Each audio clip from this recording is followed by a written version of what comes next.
हर्षित landmark, सपनों का घर जैसा आप चाहते हैं हम बनाते हैं। 1, 2 एवं 3 BHK ready position flats. Call 9827321321। Chhattisgarh में पावर सेक्टर के सामने कोयले का संकट लगातार बना हुआ है। दरअसल पिछले कुछ समय से कोल कंपनियों की ओर से कोयले की आपूर्ति कम होने से पावर जनरेशन कंपनी के पास कोयले का स्टॉक कम हो गया। छत्तीसगढ़ में बिजली कंपनी के 3 प्रमुख पावर प्लांट हैं, जिसमें से DSPM के पास सिर्फ 8 दिन, मड़वा में 4 दिन और STPS के पास 3 से 4 दिन का ही कोयले का स्टॉक है। पावर जनरेशन कंपनी के प्रबंध निदेशक NK बिजोरा के मुताबिक उनकी ओर से कोयला मंत्रालय को कोयले के स्टॉक में कमी की जानकारी दे दी गई है। अगर जल्द ही कोयले की आपूर्ति नहीं बढ़ाई गई तो छत्तीसगढ़ में पावर प्लांट के सामने बिजली उत्पादन का संकट गहरा सकता है। मौजूदा हालात की बात करें तो 3 प्रमुख प्लांट में कुल 2840 मेगावाट उत्पादन की क्षमता है, लेकिन अभी 2250 मेगावाट का ही उत्पादन किया जा रहा है, जबकि ये डिमांड 3700 मेगावाट के आसपास की है। अगर कोयले का उत्पादन नहीं बढ़ता तो आने वाले समय में पूरे देश में बिजली उत्पादन पर संकट गहरा हो सकता है। देखिए, हमारे यहाँ एवरेज जो हमारे प्लांट में जो कोयला है 3 से 4 दिन का कोयला है, और 2 प्लांट हमारे SECL से हमको कोयला मिलता है जिसमें 3 से 4 दिन का कोयला है। और हमारा जो मड़वा प्लांट है जिसमें हमारे माइन से कोयला आता है उसमें करीब 4 से 5 दिन का कोयला है, तो उसमें कोई प्रॉब्लम नहीं आएगी। लेकिन जो SECL से मिल रहा है तो खासकर कोबरा वेस्ट की जो यूनिट है उसमें हमने 1 यूनिट को भी बंद किया था।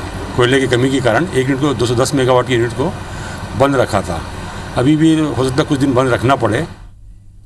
और इसी खबर पर ज्यादा जानकारी के लिए हमारे साथ जुड़ रहे हैं हमारे संवाददाता स्टार जैन। स्टार, अगर बिजली कंपनियों के सामने कोयले का संकट खड़ा होता है तो बिजली उत्पादन ठप हो सकता है, इसको लेकर क्या कारगर कदम?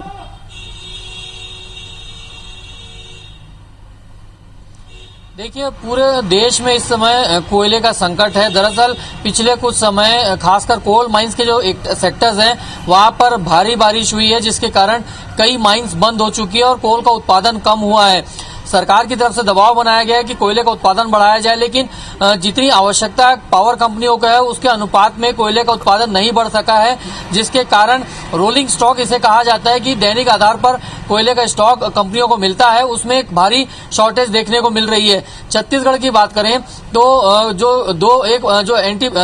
मड़वा प्लांट है जिसकी कोरबा की अपनी जो माइंस है बिजली कंपनी की, उससे वो लिंकेज है, इसलिए वहां पर अभी 6 से 7 दिन का कोयला उपलब्ध है। लेकिन बाकी जो प्लांट है DSPM और STPM, यहाँ पर 3 से 4 दिन का ही कोयला बचा हुआ है। और डिमांड की बात, अभी कुल कैपेसिटी जो 3 बड़े प्लांट है इनकी करीब 2800 मेगावाट है, लेकिन उत्पादन इनमें 2200 मेगावाट का किया जा रहा है।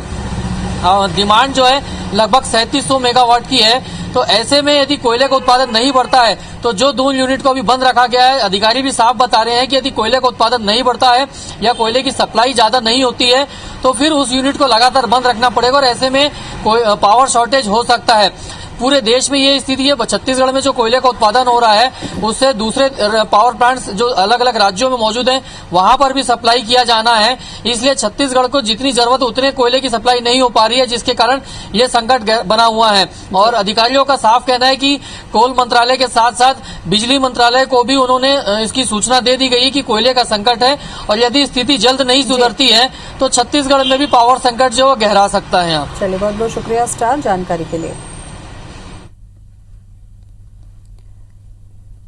तो बिजली कंपनियों के सामने कोयले का संकट की वजह से उत्पादन जो है वो प्रभावित हो सकता है। अब कोशिश की जा रही है कि जल्द से जल्द ये समस्या का समाधान निकल सके।